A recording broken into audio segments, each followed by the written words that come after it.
Welcome to the Positively You podcast. I'm your host, Jessie Larson, and I'm passionate about helping you shift the way you think so you can create a life you're absolutely obsessed with. Each week, I'll be bringing you a guest or a thought that's going to help you feel more optimistic and equipped to take real action. Get ready to push past limiting beliefs, ditch that negativity, and start showing up as the best and most positive version of you. Girl, let's do this. Hey, welcome back to another episode of the Positively You podcast. You guys, I am so excited about our conversation today. I have Amber Trueblood on today, and you guys, I am so excited to talk to her. Her email's been sitting in my inbox, and I've been looking at it and just counting down the days that we got to talk because she is amazing. So let's go with her rap sheet, okay? She is a licensed marriage and family therapist. You know, I love that. A best-selling author, speaker, previous podcaster. She's a mom to 4 sons, not just 4 kids, 4 sons. So you know it's crazy town where she is at. And her latest book just came out. It's called The Unflustered Mom: How Understanding the 5 Anxiety Styles Transforms the Way We Parent, Partner, Live, and Love. And I think I messed that up a little bit, but I cannot wait to get in to talk about those 5 styles. But before I do, Amber, would you like to introduce yourself and say hi? Oh, thank you so much, Jessie. I'm stoked to be here too. I feel like we're going to have fun. I love this energy, and especially in the morning. And so I'm so happy to be here because I love talking about my book, and I love sharing strategies that can help moms everywhere reduce anxiety, reduce overwhelm, feel better in like the most practical and realistic way possible. That's basically what I'm all about. I love that you said that in the most practical and realistic way, because we read these books or these articles or, listen to podcasts, and it's like all of these different steps for us to do. And it's like, well, now I'm even more overwhelmed. Right. Or you start beating yourself up or you maybe even do some of the things for a couple days and then they don't keep. So I talk a lot about understanding yourself, what motivational strategies are likely to work for you, what implementation strategies are likely to work for you so that it's easy. Like I always say, I don't like to cook. Okay. It's just not my thing. It doesn't light me up. It doesn't refuel me. I have to feed people. So I have to do it a lot, but I could have all the like most amazing recipes, the most delicious, expensive, fancy, organic ingredients. Like you could put that all on the counter for me. And I still would be like, I'm fine. I'm good. I would do not have the motivation to do it. So knowing that about myself is the first step, right? Yes. I love that because, I had on another podcast a couple of weeks ago where we were talking about the same thing with having all of these tools in our tool belt. And, I was saying, someone else might really love going for a run. And like, that is their biggest stress reliever. I'm like, that is pure torture for me, right? Like, yeah. So I love that it's learning about not only all of the tools that are out there and the things that we can use, but also learning what ones are good for us, what ones we can carry, and then what ones that we can drop. And we can drop those with no guilt, no shame, like just, those ones are not for me. So I love that you brought that up. The more clear you are about it, also the less pulled you get in other directions that maybe are not going to work. And the more like unapologetically you hold those boundaries, which is also, honestly, I think for most of the other people around us, then it's something that we start to admire, right? It's just like if somebody comes in, like say you drink alcohol, but you're trying to like kind of not drink so much alcohol, and you go to dinner and you say like, everybody's ordered drinks, and you say, well, no, but if you've decided I don't drink, or I don't eat cheese, or I don't eat dairy, or whatever. Like if that's a decision that you've made because you feel so clear about it, nobody could talk you into it differently because you've made a decision based on your values, right? Your wants, your dreams, your body, your lifestyle, your beliefs, whatever it is. But the more clear you are on that, then you can move through life like unapologetically. And that's an attractive feature too, because I think most people want to really be able to get to a place where we make our decisions from that, like, and you can always change your mind too, right? Like you always have permission to change your mind, especially when it's based on internal factors and not external, like what you think you should do or what this person's doing, or, like the run thing. I want to run, Yeah, me too. but it's not going to happen. I want to dance. And that's what I do. And that's what lights me up. And so I go to dance classes. Like, that's what's super fun to me. I spoke to a woman yesterday and she's like, I would hate to go to dance classes. I love to play tennis. And that's what lights me up, Yeah, yeah, exactly. A phrase that popped up in the email that was sent over to me is that we are addicted to overwhelm. And that was kind of an interesting way of phrasing that too. But I think you're right. So I'm curious, what do you mean when you say addicted to overwhelm, and how can we overcome that? Yeah, right. Because that's the point of it. Right. Perfect. I love the question. So the first thing is that, we get onto this cycle, right? We get on this like running wheel of doing and doing and going and going and planning. And, a lot of us as moms, especially, we get better and better at it. A lot of us as the years go by, and the people around us then say like, oh, here, Jessie can do it. She's really good at this here, and you maybe can do it better or faster or more efficiently than other people. And so, and also we tend to get a lot of accolades and maybe feel a lot of pride for that. So you might at once feel overwhelmed, resentful, frustrated, and kind of at the same time, like you feel like a badass, like you feel like, look at all of this stuff I did. Like, yeah, we wear that like that badge of busy, right? Yeah, I'm busy, I'm busy, I'm busy. Well said. Yeah. Right. So it's about how do we shift that addiction to overwhelm for the sake of overwhelm to really shifting that to spending our time, money, energy, resources, and attention in ways that are really important to us. Now, I want to say this about overwhelm, because I think I define it differently than a lot of people. And I want to say it's not necessarily the number of to-do items on your list, right?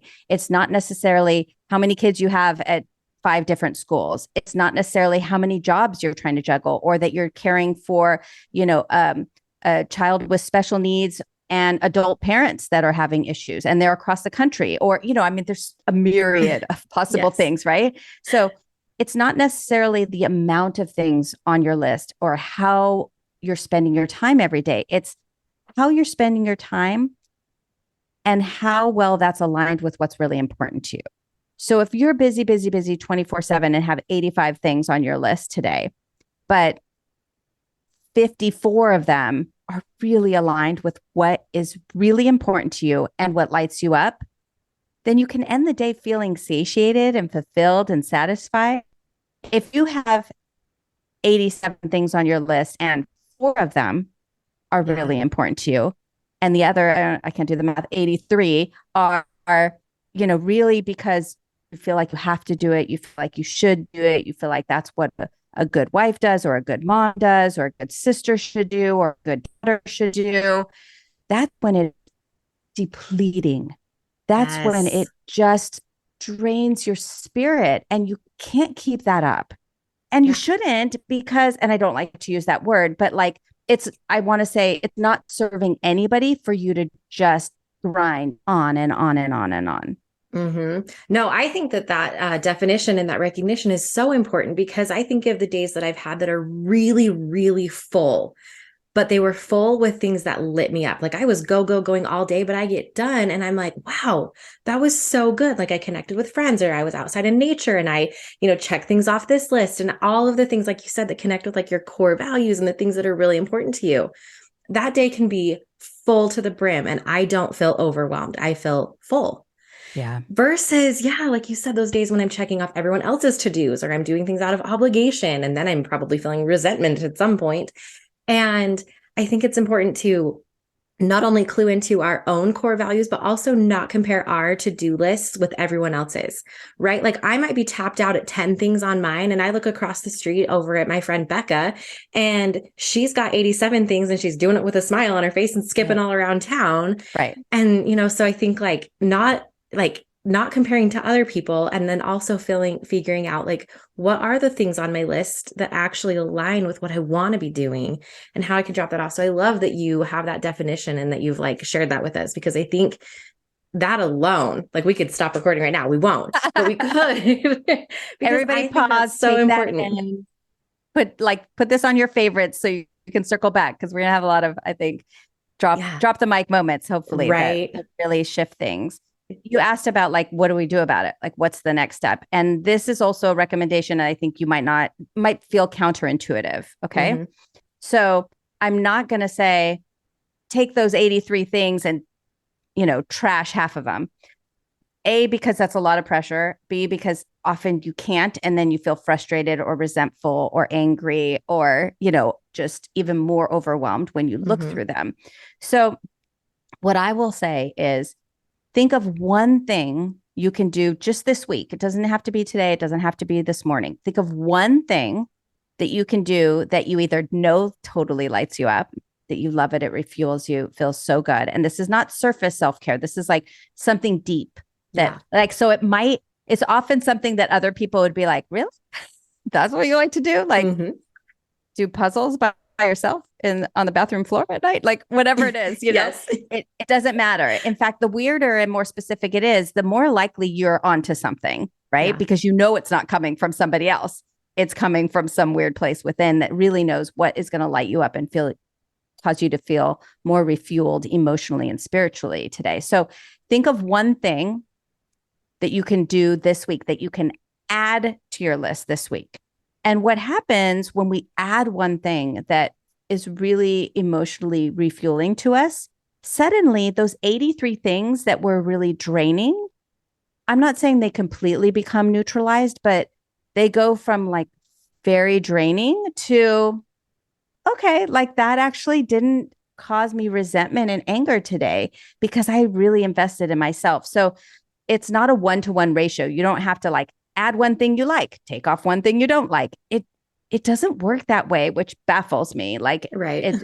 I've seen it in my own life and I've seen it in my clients' lives that when they add something that really is important to them, and I mean daily would be great, but even just once a week, you will find that everything kind of shifts. Everything shifts from that depleting, addicted to overwhelm, kind of space into a more neutral space, right? So Mm-hmm. then your overall average, if you're a mathy person, is higher, right? Your overall emotional bank account, let's say, is higher. The balance is raised.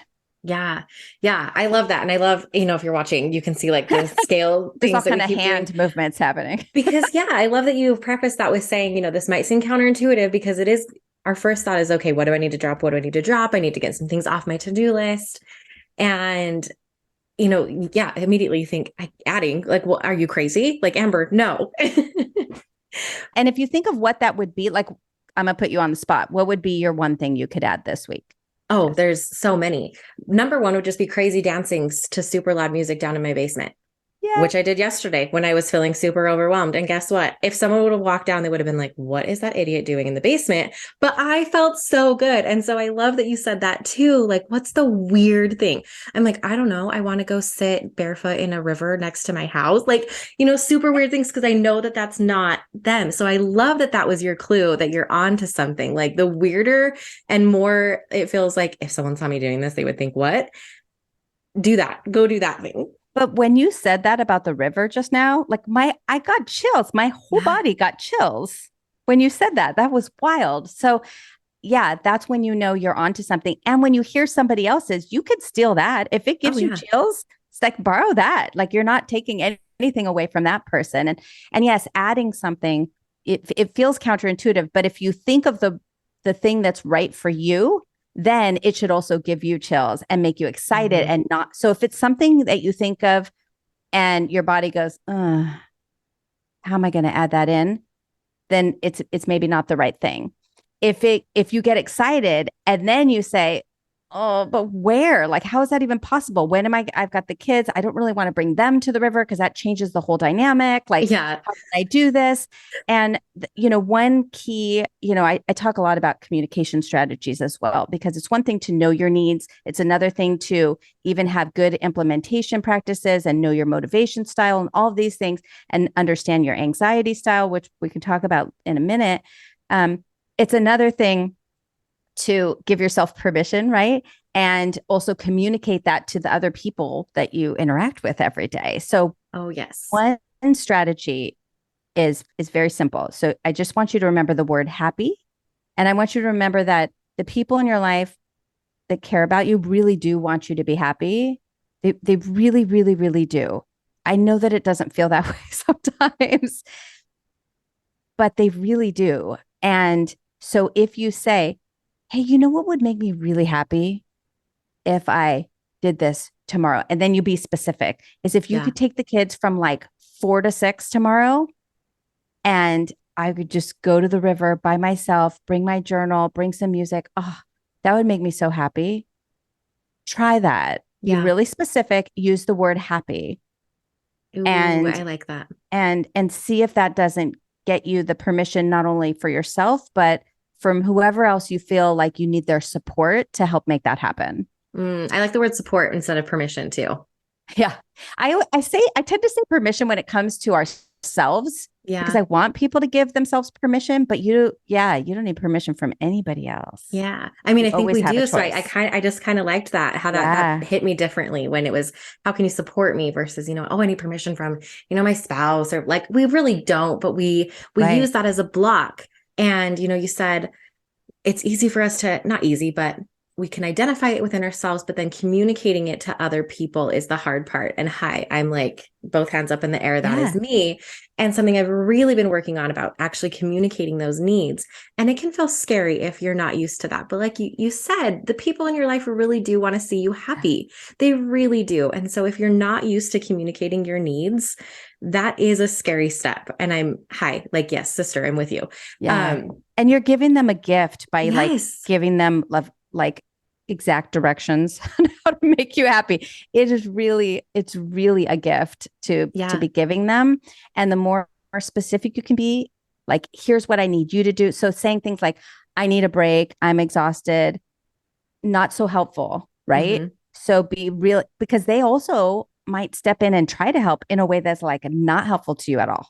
Yeah, exactly. That Or stresses you they out might more. think like, oh, you sat on the couch after you did dishes and vegged out for, on Instagram or whatever. You got your break. Like, I'm coming to the Brene Brown quote, "Clear is kind," where she always says Yes. that clear is kind. And I think that in this instance is kind to both of you. You're expressing those needs, then they know exactly what they need to do to show up for you and to Yeah. support you.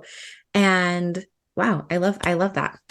And please, please, please don't wait until somebody figures out A, that you do need a break or support, and B, what kind of support you need. Please don't wait for somebody to figure that out. Now, girlfriends or certain family members might totally know. Like, Jesse, I might be able to call you. And also, not to make big gender differences here, but so apply it if it applies to your relationship. But I could call you and say, not even know you, right? But I could Mm-hmm. probably text you tomorrow and say, oh my God, Jesse, like I felt like we connected yesterday. And I just have to say, like, I'm not doing okay today.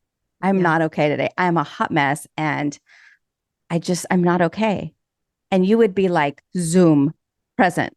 Like, what do you need, honey? Like, you got this. Like, what do you just need to, vent? Or like, do you want to go for a walk? Like, I can put in my earplug, like Yeah. a lot of women in our life. Hopefully you have women in your life like this. If not, I have strategies for how to draw them in, but that kind of respond differently, right? Mm-hmm. Often if we say that to the men in our life, especially if they feel responsible for our happiness because they like us and they love us and they want us to be happy, they will take that often as they're doing something wrong. They Yep. failed you. Now they have a wife who's unhappy. And some can't, they don't know how to respond to that in a way that's helpful. So giving them that really specific, like, hey, I don't know what's going on with me. I'm worried about this and this. And what would be helpful before they jump to what they think might be helpful. This is what I really need most right now. I would be so happy if, and like you said, kind is clear, like being very clear and specific.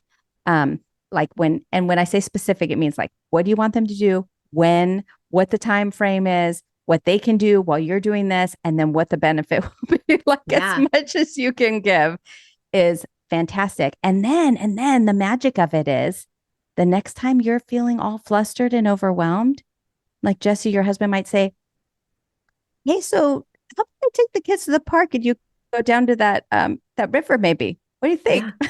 Like, Yeah. not to say you're being interesting right now, but maybe that would be good. Maybe you need to take a bath or go to a dance party in the basement. Exactly. Because they know now. Oh, I love, love, Yes. love, love that suggestion. Okay, I'm absolutely loving this conversation with Amber, and because this is such a juicy conversation and we got talking, I decided to break it up into a part 1 and a part 2 for you to make it just a little bit more easy to digest. So this was part 1 where we're talking about overcoming all that overwhelm, and in part 2 we dive into her book, we dive into the 5 anxiety styles and how you can combat that anxiety in yourself and show up better for you and the people around you. So I hope you enjoyed this episode. I know you did. And don't miss part 2. Click over right now, very next episode. I'll see you over there. Thank you for hanging out with me again today. I'm so glad you pressed play. If you want to take a quick second to share this episode with someone you think would love it too, that would be amazing. If you're loving the show, make sure you go and leave a review on iTunes. Reviews are like magic for podcasts, and your review will help get this show into the ears of more amazing women just like you. And come find me over on Instagram. I'm there at positively.jessie, and I cannot wait to hang out with you some more. So until next time, have an amazing week.